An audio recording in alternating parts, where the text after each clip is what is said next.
सांबा जिले में बैनल अक़वामी सरहद पर एक दफा फिर पाकिस्तानी ड्रोन देखा गया। आईबी पर तैनात मुस्तैद बॉर्डर सिक्योरिटी फोर्स के जवानों ने ड्रोन पर फायरिंग कर उसे वापसी होने पर मजबूर कर दिया।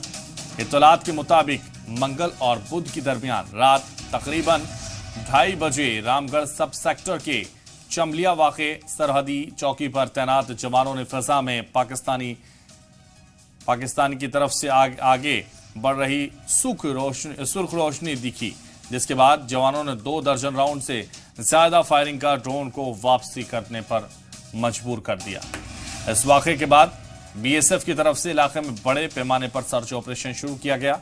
ड्रोन के जरिए मंशियात और असलहा गिराए जाने के इम्कान के पेश नज़र चमलिया, सपवाल और नारायणपुर के अलावा दिगचनी और आसामपुर गांव के खुले इलाकों में तलाशी के लिए बड़ी तादाद में जवानों को तैनात किया गया है।